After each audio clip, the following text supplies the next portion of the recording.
One, two, three, four.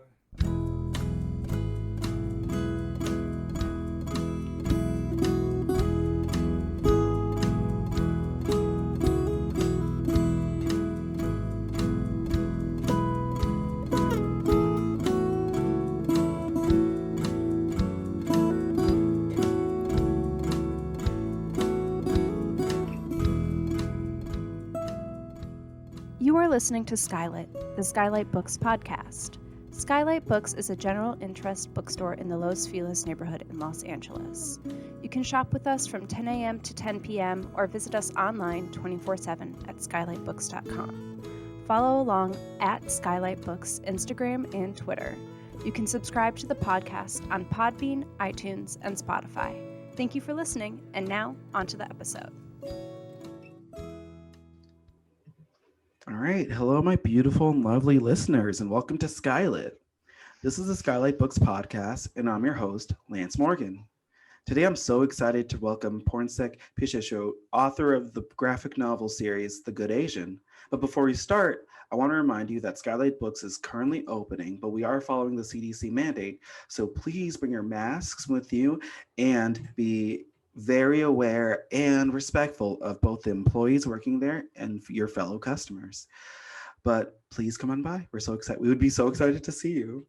We're also online on our website, www.skylitbooks.com, for online ordering, and on our website for both shipping and picking up in the store. So please check that out as well. Pornsak Pichetshote is a Thai American writer of comics and TV. His comic book series, Infidel, has been listed on NPR's Best Horror Stories of All Time, featured on 20-plus Books of the Year lists, including NPR, Barnes & Noble's, Huffington Post, and The Hollywood Reporter, and optioned for a feature film by Sugar 23 and TriStar Pictures. His new book, The Good Asian, has launched to industry acclaim. As a TV writer, his work includes Marvel's Cloak and Dagger, Two-Sentence Horror Stories, and Light as a Feather. Pornsak, I'm so excited to have you on today. This is going to be so much fun. Thank you for having me. I'm very excited about this. No problem. I'm so excited about this too. I love having graphic novel writers on the podcast. As a comic book nerd myself, I'm just like, yes. I tell fellow podcast producer Natalie all the time. I'm just like, hey, graphic novel, they're in. Get them on the pod. I want them on. Put my name next to it, and I will fight anyone else. That's amazing. Right? You have to. How's your day going today? It's going good. I mean, the world is on fire as it has been recurringly, but my personal life has been fine today. That's good. Just trying to get work done and miss the world being on fire. Yeah, or underwater, as part of it is right now. Yeah. Or underwater. Good point. But it's fine. We'll pretend that's not happening right now. There we go. We'll pretend it's not happening. Absolutely. We'll pretend. I mean, like, if you hear crackles of fire behind us, it's fine. Things are fine. Yeah. Things are fine. Everything's. We can push past the flames and do this. Exactly. It's that meme. It's fine. This is fine. Yeah. Exactly. That'll be it in a literal way. Yeah. Oh my God. No, I'm so excited to talk about The Good Asian today. This is going to be this is a great story. To start off, can you tell us like the origins of writing the story? Like, was this something that you've been thinking about doing for a very long time, or even just like something that you didn't even realize was going to be this specifically, but you knew something like this was coming? So what happened for me was growing up. So I self-identify as Thai American, even though I'm Chinese on my father's side. And the reason for that is that growing up, whenever my parents would fight about politics, Thai politics specifically, my dad, whenever he was going to lose, would be like, that's the problem with you Thai people. And then my mom would get very offended and she'd be like, you're Thai. And then my dad would be like, I'm Chinese. And she's like, you don't speak Chinese. You've never been to China. Don't give me all this Chinese stuff. You're Thai. You have to deal with it. And so as my father in his later years, he would get more and more obsessed with sort of Chinese heritage. And, whenever I would go home, he'd be watching a documentary about Chinese dams. And it was always China is the future. And when he eventually passed, part of me sort of dealing with the loss was to, learn more about this stuff that he was so obsessed with later in his life. And my interests being, pop culture, Americana, I found myself gravitating. The thing I always find surprising is, as opposed to learning more about Chinese mythology or actual history in China, my interest ended up drifting towards Chinese American history. And that's how I learned about the Chinese Exclusion Act in 1882 and the Immigration Act in 1924. And I was kind of embarrassed. I learned about it pretty late in my life, you know, as an Asian American man. And so so that kind of, you know, bounced around in sort of in my head, and it hit because I had this sort of pop culture addled brain. It collided with my memories of things like Charlie Chan and Mr. Moto and, you know, Mr. Wong Detective, and how in the 1930s the Asian crime solver was actually a very popular genre. And it was ironic to me that the genre was as popular as it was. Charlie Chan was as popular as it was during a time when Asian immigrants couldn't come into America. And so that's when, you know, that my fascination with that kind of led me to do a story that was sort of a noir story, a noir detective following an Asian detective, and kind of use the contemporary racial lens of today to sort of examine sort of, you know, what that would be like. And so, you know, the way I kind of describe the book is I just kind of describe it as Chinatown noir, you know, this 1936 detective story in the style of Philip Marlowe as Sam Spade that features the first generation Americans that grew up underneath an immigration ban, and featuring a Chinese American detective who, in the tradition of noir, is self-loathing and flawed and goes on a routine case to find a girl, and then stumbles into a murder and a conspiracy that sort of involves everyone he knows. And so it was to sort of take those pieces and to kind of, you know, take what we know now about, you know, racial identity, about policing and police reform, and kind of like apply it to that character in that world at the time. Wow, I mean, that all is great. That sounds like a great reason to make this story. And I want to go back to something you said about like not knowing about this, the immigration brand, and not being, I feel like that's something, there's a current conversation about that where like it's the growing up in America, especially during you know, the 80s, 90s, early 2000s, like there's, I mean, even before that, this like American revisionist history that we've been taught in school and stuff. Like I know that like there was this a year or two ago, a lot of people were learning about what happened in Tulsa, Oklahoma. I was just having a conversation with a friend, and we were like, wow, it was crazy when we learned that America lost the Vietnam War because no one talks about it in school. There's so many examples of this.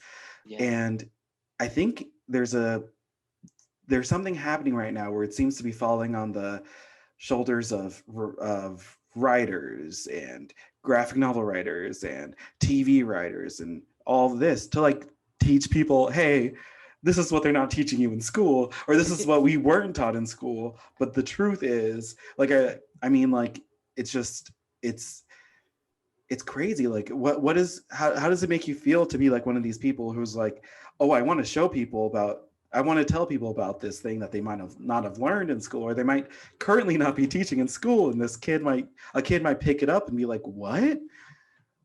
Yeah, so I mean, the desire to like educate is always, you know, is always attractive, and it's definitely a sort of big part of the book. But I think for me too, I think the other thing, and it's certainly where I came from with the book, is that the book was an interesting way to sort of examine where we are today, with so many things that the book is about, whether it's immigration bans or police brutality or just you know, racial identity. They're all things that we are actively having those discussions today in contemporary society.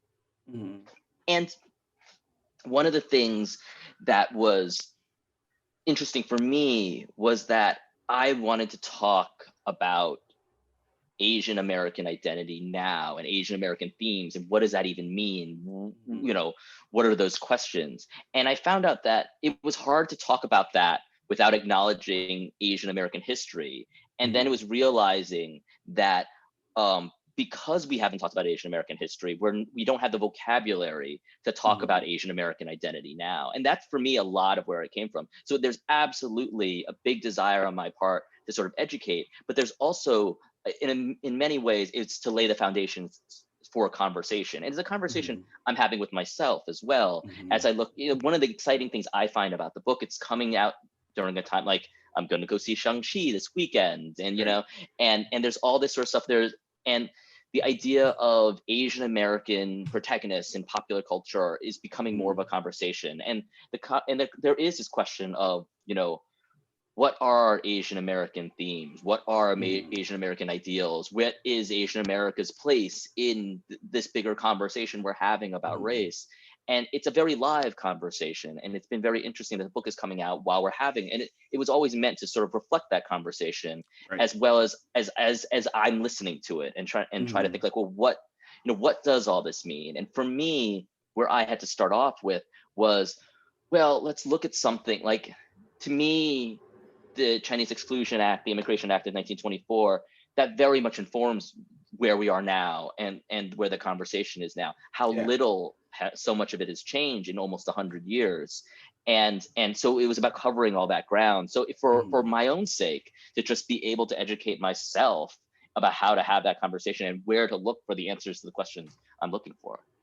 And like, I mean, talking about this past year, Yeah, I mean, there was a huge conversation about the level of racism towards and how it's, I mean, publicly like seen yeah, in like, I mean, from the president, from yeah, the former, I mean, the former president, but the person who was president before this current president, but right, and like the attacks on the Asian American community yeah, here and everything. You must have been, I to have like this book come out, or like, the collection come out, and be this upfront Asian American, Thai American writer writing about this. And so, in forward in this, and have your face kind of in this too. Your face, yeah, I'm not saying this right. Be face forward in this. Like, yeah. how did that feel for you? Like, did you feel like your work changed or changed for you in that way? There's a bunch of facets to that question. I mean, the first answer was it felt really surreal. I had, this book I've been working on this book for a while, Mhm. and it was before, COVID. It was before any of this sort of stuff kind of erupted to become news. Mhm. And again, at the time when I had come up with the book, I thought the timely aspect of the book was the fact it was talking about immigration bans. Like, I Mhm. thought that would be like the hot topic aspect of the book. Right. And so, and that was my link to talk about all this stuff about Asian America that I wanted to talk about. And Mhm. then what ended up happening is the book is a collection of the first 4 issues. The first issue Mhm. came out in May for, in time with Asian American Pacific Islander Heritage Month.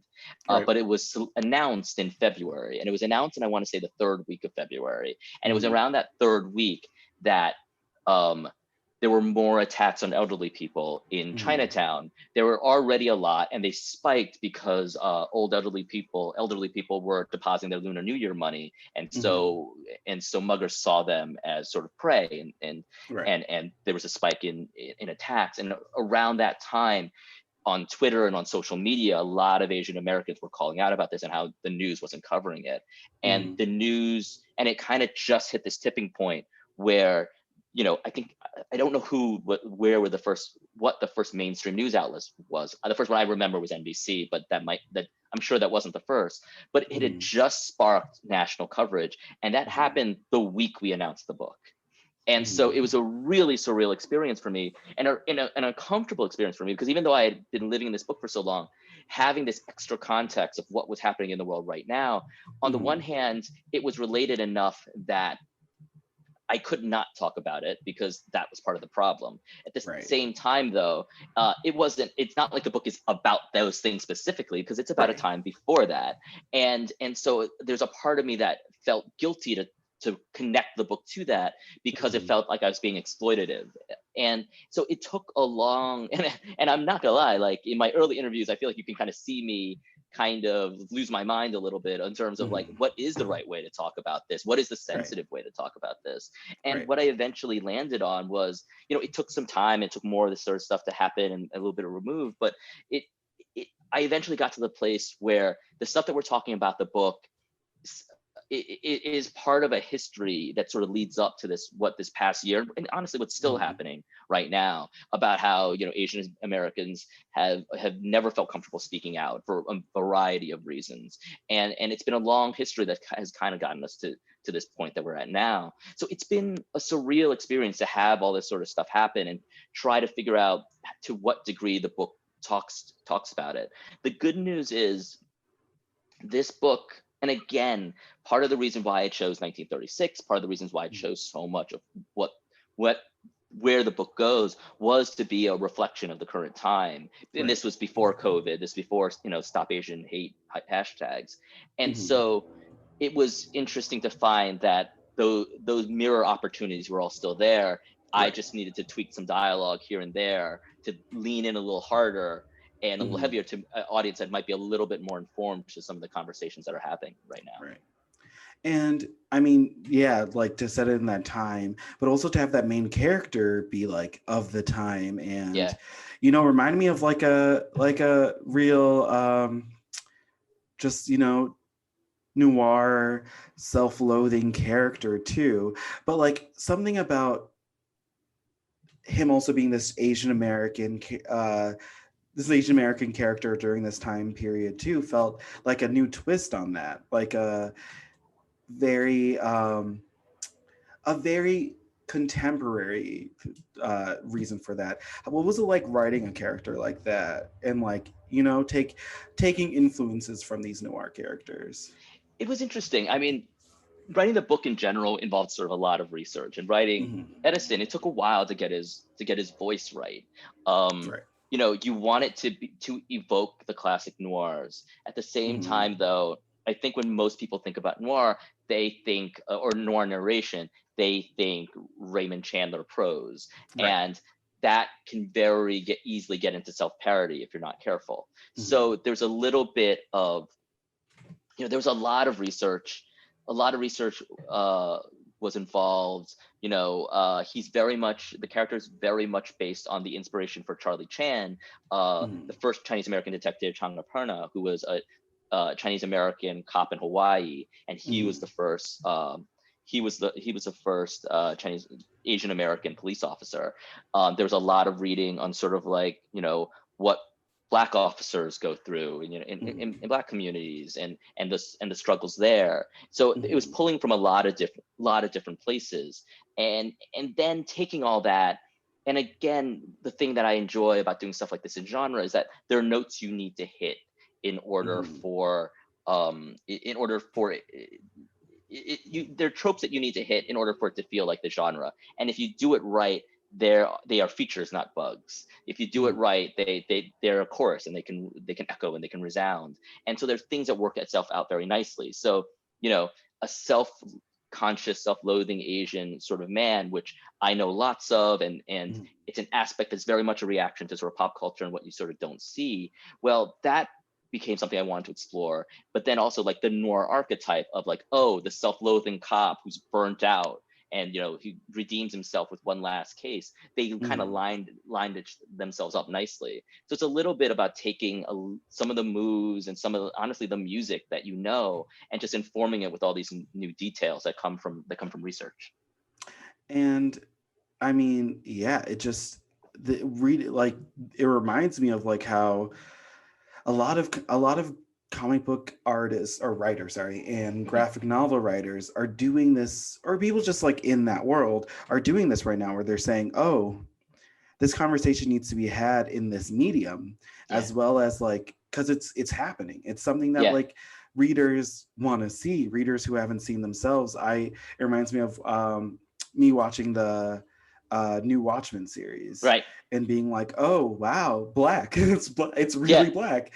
It's having a good conversation about being Black in America, and like the history, how the history of everything affects us today. And that's what I mean, I see that in like I feel like Marvel's doing that with like X-Men and but like even yours, which is like not in the superhero. I mean, I feel like there's like a direct line between like the superhero genre and the noir genre. Yes, absolutely. I'm saying it without saying it, but Batman. But like there is a direct line there of like this this person who is greater than their world in some way, Yes. like just like, but also has to like be affected by the world. Even though they're Yes. greater than the world, they have to be affected by it. And I feel like your book has a lot of that. And how was it also like, you know, getting in that time period for yourself? Because that must have been like, you know, a difficult thing to do. Yeah. Yeah, it was definitely a lot of work. I mean, specifically like doing a period in something as sort of stylized as the 1930s, that's always going to be a lot of work. But Right. specifically, the book takes place around Chinatown. It takes place. It wants to focus on the shadow that the immigration ban, gave upon the people in Chinatown, about this generation of Americans, and Chinese Americans specifically, where all they knew was that immigration ban. And so there isn't there's barely anything written about that. And so a lot of what I had to do was I had to kind of triangulate and Tetris a bunch of different sources together. And, some stuff about immigration, some stuff about Chinatown culture, some stuff about the 1930s, and kind of, overlap and find out where the Venn diagram of it all sort of intersected, and kind of base my story around that. So there was a lot of that, just trying to get the world down. And then there was the, hey, let me read some old, Dashiell Hammett and Philip Marlowe, just so take all that and then make it feel like noir. So, and it's one of the great things I love about comics is that you can kind of work modularly. You can kind of work in layers in that way. You can figure out what the scene is, do some dialogue, your artist will draw it, and then you can kind of come back in and then do another pass of dialogue. And then when the letter comes in, you can tweak it a little bit more, just so you're constantly calibrating the story so it feels more of its time. Right. And yeah, but I want to know too how emotionally it felt for you, if that's okay. Like, Sure. I mean, because like one of the things that I feel like, I remember vividly seeing the movie Selma and just getting like this rage in me that I didn't even know was there, or like even watching like a lot of the history stuff they did, just like, it affects you, especially if you're the demographic who was like affected in that. And like I can only imagine it being even more powerful writing this, being the person who has to like really be in that space more. It is, and I'm glad you're asking that, and I'm happy and thankful you're asking that. I think when I first started the project, it was hard. It was a hard project to start because it was depressing, and I definitely was in a dark place because there were so many, even before COVID, there were so many parallels to where we're at now. And so and part of the arc of the character and arc of the story is that, is to the degree that Hark can kind of find redemption and hope sort of through where he's at. And so writing it got easier as Hark had to confront the questions that he needed to confront. But in the beginning, just in building that world, it was really emotional. It was very, it's a hard thing for me to talk about and not get emotional about. And it definitely all kind of, crept up again, with COVID and with sort of Stop Asian Hate. It's interesting. My last book, Infidel, was, that was very much about xenophobia and about the conversation that America needed to have about xenophobia and what gaslighting and racism and xenophobia and Islamophobia look like in liberal communities. And that book, was pitched in 2016, is pitched in a time before Trump and came out during a time of Trump. And it was seen as very prescient and very timely. And The Good Asian also, when it came out, it was seen as very prescient and very timely. And so, and that, for me has had a little bit of emotional toll because it was stuff that was very depressing when I was sort of going through it. And to find that, and I knew this intellectually, but to see it echoed, on my news feed and on the news of just how little things have changed, it is, that has definitely sort of affected emotionally, and it's part of like how I manage it as I write. I think the other thing that the book taught me that I didn't realize, and I think Hark was a good place to channel it, was I don't think I realized, I knew, but I don't think I really knew how angry I was. I think the book became a place to And in that way, there's a little bit of self-preservation I feel like you need to do Right. as sort of a person of color sometimes, where you Mhm. have to, or any marginalized community, where you Mhm. have to allow yourself to a certain extent to forget the past, Right. because sometimes the weight can feel so overwhelming Mhm. if you carry it around with you. And so to Mhm. have to live with it every day, to have to live with the research, to have to live with that. And so, you know, the book in many ways balances that. It Mhm. it because it is noir, the genre of noir gives a quote unquote safe space to talk about dark issues, to talk about challenging Mhm. issues, and do it in a way that's still hopefully captivating and fun and entertaining. And that also kind of became my antidote through a lot of it, because I Mhm. think just the bare facts is heavy. And Right. I think in terms of emotionally, that's kind of how I sort of, felt about it. It was trying to find ways sort of not to have it keep me down, and also sort of to rediscover this anger, and also to figure out, okay, where can I point it, what can I do with And I mean, yeah, yeah. I it. could. What could I say more than yeah? You said that I was just like, oh yeah, that's how it. That is it. No, it's a thing that needs to be talked about more, because I feel like outside of those marginalized communities Yeah, that I talked about, it's always people always like attach it to what's going on right now. Like yeah, they attach it to like the recent problems, where a lot of the creators aren't even writing, like they were yeah, writing it years before that, and they were yeah, writing it, and there's this like always this like, oh wow, I learned a lot from this book, and I didn't realize, from like usually white audiences are like, wow, yeah. I didn't even know it was like this there. It's like, yeah, it's always been like this, it's always been there, and it's always been front and center.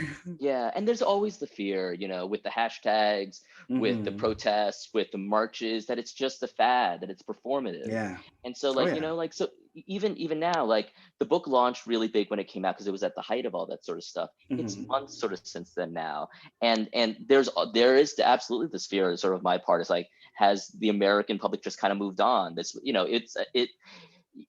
In the past 4 years of this last administration, how much of activism was a fad? How Hmm. much was it a movement? How much of it was a moment?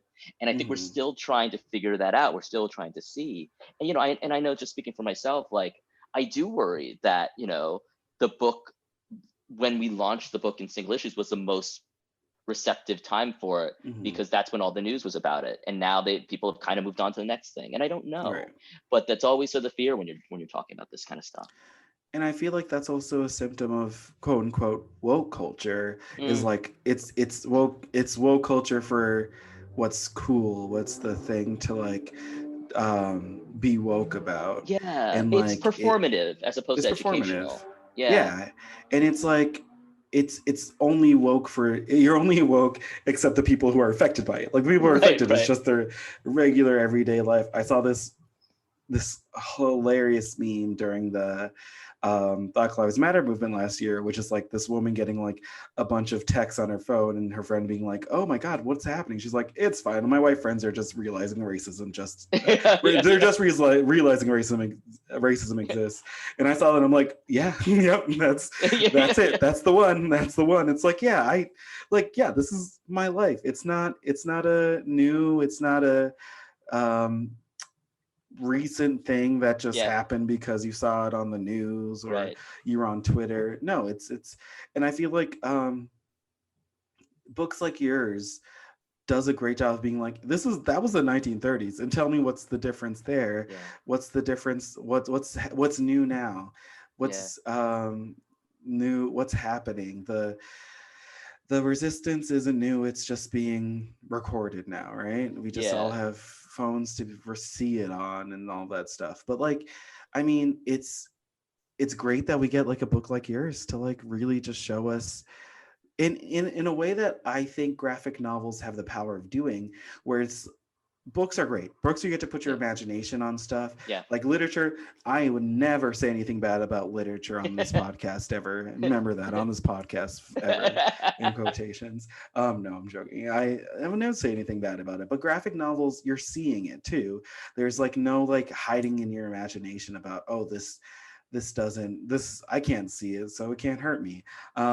It's there, it's front and center. You're seeing you're seeing a visual element of it, and it makes it a little bit more real for the readers, and I think Yeah. that's important to get. um no, I mean, that wasn't a question, wasn't it? That was just me making a blanket statement there. And I mean, and I for like other writers who are writing about this, who are writing about like stuff that might be, traumatic in a way, that like brings up this generational trauma that you don't even realize might be even there. How did you separate yourself from it during writing it, like get time to be able to step away from it and not let it like overwhelm you? That is a really, really, really good question. I I don't know. But first of all, there's a degree to which I don't know how much we can separate ourselves Mhm. from it. I think part of the behavior that we learn is how to push on and do what we do despite it. And so Right. we blunt ourselves. Mhm. We mute ourselves to a lot of it. We blunt aspects of it. So I think part of our learned response is Mhm. it's one of the things that I think is interesting, to the conversation about racism that's happening sort of right now, is Right. that different groups have different responsibilities, Mhm. and their responsibilities come from the group. So there are a lot of white Caucasian creators who, you know, they, they want to take part in that conversation as well they Right. should, and you'll see the recurring theme of these people are bad, we need to sort of denounce them. These people are Mhm. racist, we need to denounce the racism in our community. And that's great, and I applaud that. And I think that is a very powerful statement to be made Mhm. from white people, of varying sort of privilege.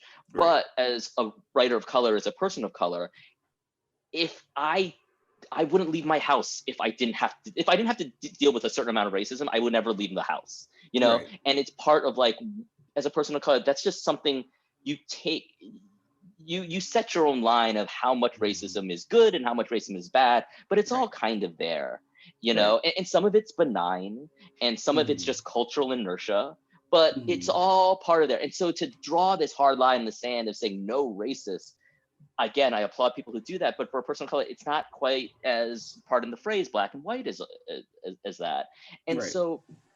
so every group brings, I think, their own sort of perspective and their sort of way of handling it in there. And one Mhm. of the things about the Good Asian, and it's something the book tries to get informed from my interpretation of where the Asian community is at. Is the Asian community, and being an Asian American male, we're at an interesting spot where, listen, I have more privileges than some, I have less Mhm. privileges than others. So on the one hand, I am sympathetic to some aspects and not as sympathetic as others, and I, it's not, I have a certain amount of privilege that sort of stands in the middle in terms of a Mhm. lot of these other factors.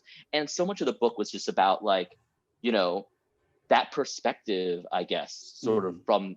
from the middle, in terms of, this is what was happening to the Asian American community, this is what's happening to Chinese American community. It what Mhm. African Americans were treated worse, Native Americans were treated worse. But, and that is also something that I found interesting. That's something that seems to be happening. It took, I think, the Stop Asian Hate hashtag and the attacks to sort of happen, where I think for a long time, Asian Americans, and specifically woke Asian Americans, did Mhm. not want to talk about their experience because Mhm. they felt like, my experience isn't as bad. Like, Black people have had it way worse than us. Native Right. Americans have had it way worse than us. Who am I to complain about our experience when there are people who Mhm. had it way worse than us? And I think part of sort of what this past year and a half has shown, and has gotten people to talk about, is that, well, that is true, but that doesn't Mhm. mean that should get ignored, or not Right. talked about as well. And so it's Right. part of, like, all right, how do we have these conversations in a way that moves the ball forward, that hopefully aggregates to something useful and beneficial. And I mean, one of the things that I love to say is that it's not the oppression Olympics. No one is Yeah, there. There's no gold award for it. There yeah, is nothing. We're all we're all we're all not. if we are saying, hey, my oppression or your oppression is worse, the only one who wins there is the oppressors. Like Yeah, it's all oppression. It's all yeah, oppression. It's all like things that were done to all groups are not okay, are never yeah, okay. And I mean, I think you're right in the sense of like there is that ideal from especially older generations of like, I don't want to talk about it because yeah, like, and there was the issue of like we couldn't talk about it because what right, what could they do? It yeah, seemed hopeless in a lot of ways, yeah, or it seemed like, oh, we've seen people try to change things and this is the best it's gonna get, right, kind of a mentality that needs to change. And then I mean, I want to bring it back to the book, and like yeah, with Edison, I feel like there's a lot of the embodiment of like, that bottling up of rage of yeah, seeing so much of like what's going on, and it coming out in this like self-loathing, very like very, what's the word I'm looking for, cynical vibe, you know yeah, what I mean? So, and I think that's important to see in a character like that, because a lot of us feel that. yeah. And how you were saying like, it sometimes if you were to like or if you were to like, I'm gonna avoid this today, I wouldn't leave the house. Yeah. And I mean, I think I see that in Edison too. That's cool. Thank you. I think, I like writing Edison. I find him interesting for a bunch of different reasons.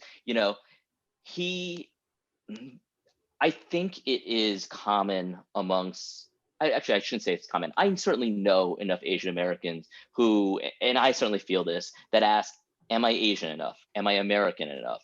Where do I sit? With how long is this hyphen that, Mhm. separates those two aspects of my identity? And where do I stand along this relatively short, bit seemingly long hyphen? Right. And what is my allegiance? And by being, having more loyalty to one, do I have less loyalty to the other? Mhm. And Edison, the thing I like about writing him is that, hopefully in the tradition of good genre work, and it, hopefully in the tradition of good genre work, it takes real internal things and externalizes them and heightens them, so we can look at them in a different way. And Mhm. it's a funhouse mirror in which we view ourselves. And so he externalizes this idea of, as a cop, as a Chinese American cop at that time, his Mhm. responsibility or his job, more often than not, and this was a precedent for other Chinese American policemen at the time, was they in Hawaii, they were undercover cops. They were cops that went into the Chinese community, a lot of times opium and gambling dens, Mhm. and once they were there, they could, see who the big troublemakers were. They would report Mhm. back to the other cops, and when those cops were raiding the premises, they would know who the big troublemakers to look out for was. And so he was sort of weaponized against his community. At the same time, though, he took that job to help his community, to be that bridge. And Mhm. so, and that's a lot of where, that's one of the places where the term the good Asian comes from, Right. where he was on the side of the law, but the law wasn't necessarily on the side of his community.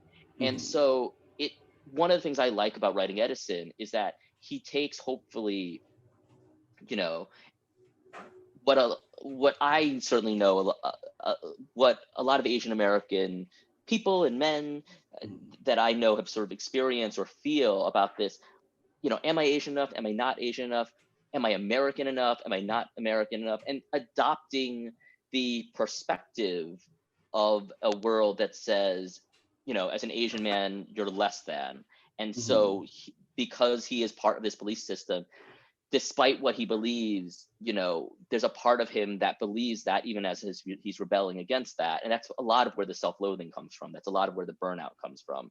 And again, Mhm. it was an nice, and that's part of where the fun is of, oh, here's a genre that has a bunch of tools and has a bunch of tropes and tricks and a Mhm. nice sort of like basket of fun things we can do that Right. uses the aspects of a self-loathing person, and and Mhm. and and I can put him sort of through all those machinations. It can still sort of Mhm. classically be a noir, but hopefully it explores something that I haven't seen anyway Mhm. explored in much fiction, and certainly not in comics.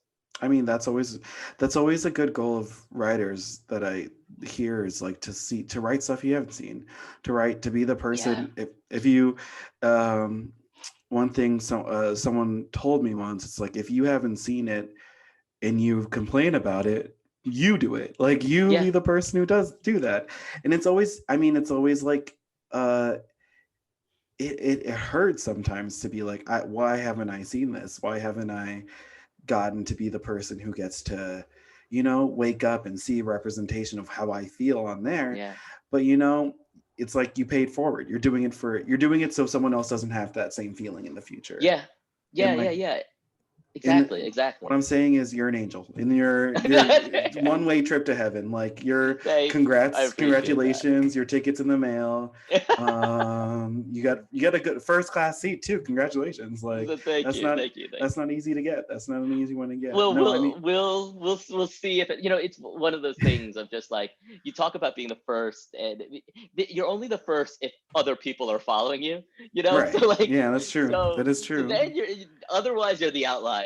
Otherwise Yeah. you're the weird uncle at the picnic. Right. So we'll see how much of that ends up happening.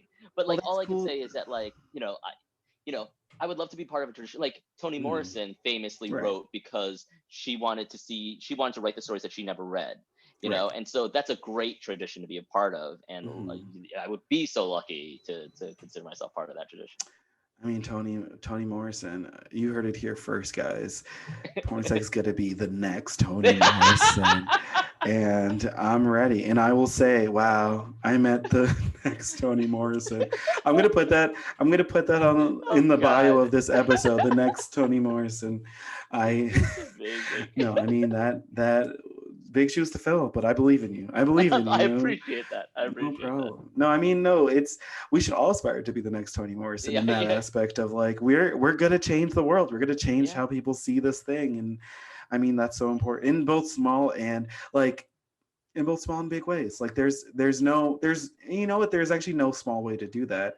And I think like especially in a graphic novel form where stereotypically, I mean, there is that stereotype in graphic novels which I vehemently hate, that like it's a and this is not true at all, know that I don't believe this at all, but there's that stereotype that is a lesser medium because it's like seen as more fun, it's yeah, seen as a superhero genre, it's seen as like just like campy heroes in spandex doing stupid things like I don't know, Superman and saving a cat in a tree or something. I don't know what they I the, don't the know what thing read I, Superman is. I the thing I and I totally understand that people who are, because Lord knows I've worked with a lot of people who are frustrated sort of by that label. The thing that I've Right. always loved about that label is that it gives us the opportunity to be subversive, Exactly. gives us the opportunity to expand things, and it's Hmm. also a grand tradition.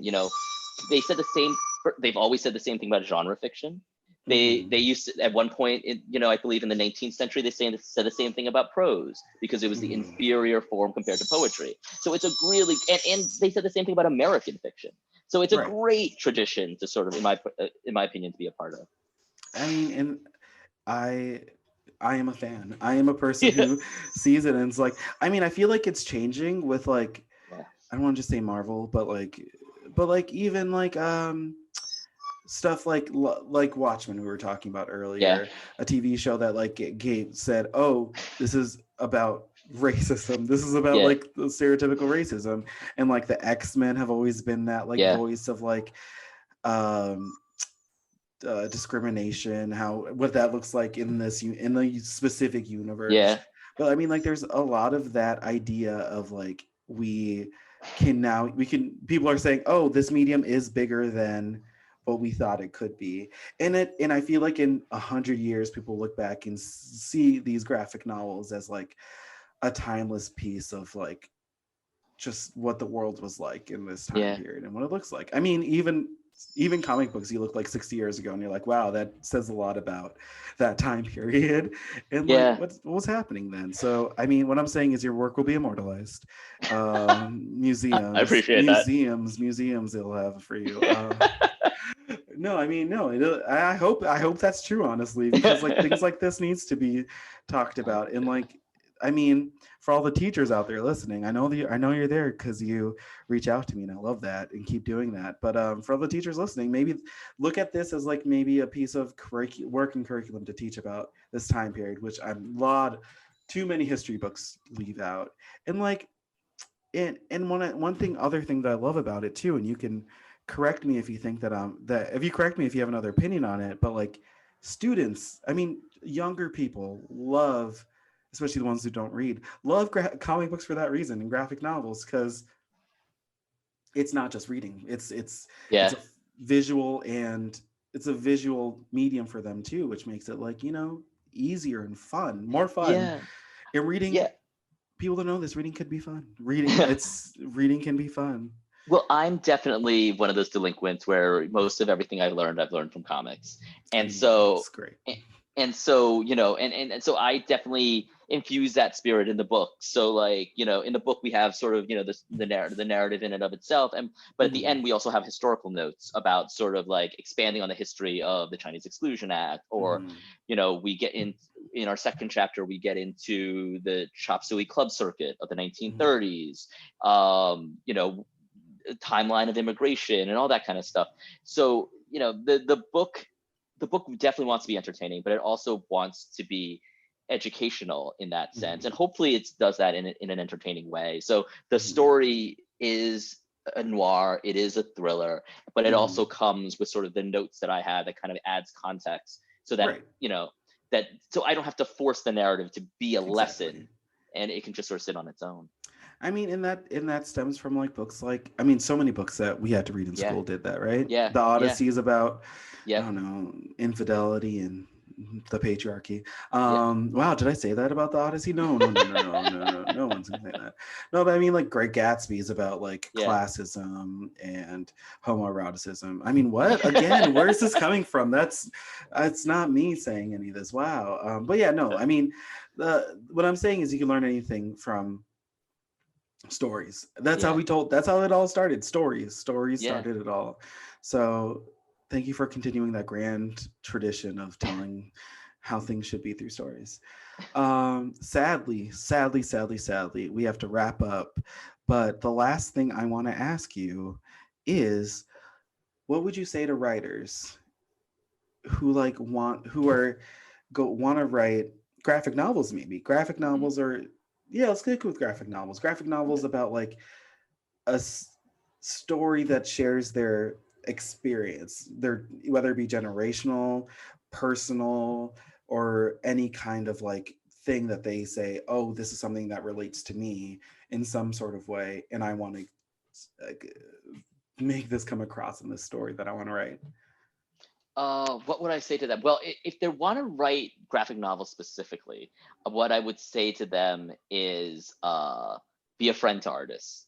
Champion artists every chance you get.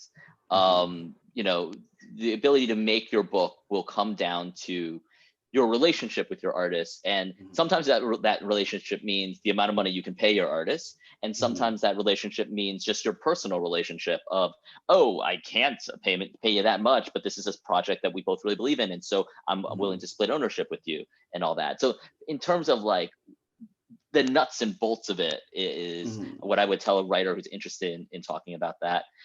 Doing a graphic novel specifically, I would say be friend to artists sort of in general, keep giving, and it will eventually sort of come back.